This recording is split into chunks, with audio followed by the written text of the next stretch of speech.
Most of us, think of an exorcist from the movie in the 70s, The Exorcist, right?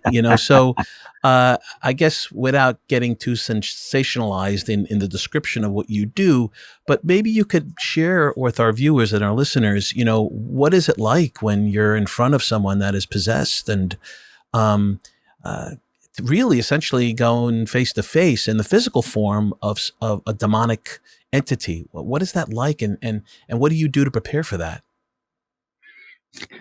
Let me comment on that by sharing a story with you. So when I was in Rome, the very first exorcism I sat in on, I was talking with this lady and her husband, and the lady, Father Carmine, told me was possessed. So we're having a conversation, and I don't see anything that seems extraordinary to me. So I'm thinking to myself, this can't be too bad.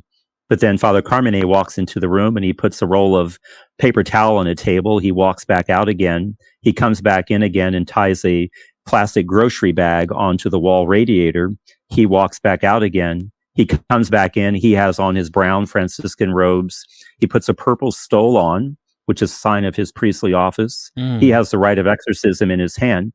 He picks up holy water and he blesses this lady. As soon as the drops of water hit her forehead, the demon manifested. Her eyes rolled in the back of her head. She began to growl and snarl and foam at the mouth. Oh my She was gosh. throwing out all kinds of obscenities. And I'm looking at this thinking to myself, what in the world has my archbishop gotten me into? But then Father Carmine just very calmly reached over, tore off a paper towel, wiped the lady's mouth off, threw it in the plastic bag, and continued to pray. Wow. It was a very teachable moment because what he was saying, don't look at what the devil is doing. Look at what God wants to do. And in an exorcism, the focus should always be on God, because the devil is like a child throwing a temper tantrum. He wants the focus and attention to be on him. That's why some of the manifestations, the eyes rolled in the back of the head, foaming at the mouth. I've seen all kinds of crazy things over the years. The 17 years that I've done this, I've seen demons manifest where the person's body will drop to the floor and slither across the floor like a snake. I've seen levitations. I've seen body contortions that just seem to be completely impossible. Demons staring at me with this hideous look. I did an exorcism one time when the demon manifested, the person's eyeballs turned green and their pupils became slanted like a serpent. And then this very deep, authoritative voice came out and told me, you can't get rid of us. We've been here too long and you're not strong enough. Wow. But all of these things are meant to instill fear. And I would have to say that, early on in the ministry, just being new, the first exorcism I did, when the demon manifested, I'm thinking, where in the world's Father Carmine? Where's my backup?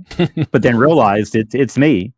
And my backup really is the power and the authority of the church. Wow. Which is why one of the very powerful parts of the rite of exorcism is the litany of the saints, invoking our Blessed Mother and calling upon the saints of the church to come and be present in this prayer of the church. Yeah. So then I realized it's never just me by myself. Yeah.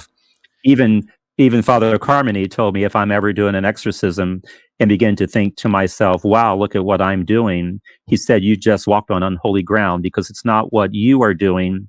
It's what God is doing through you. Yeah. Because the priest is acting in persona Christi, in the person of Christ.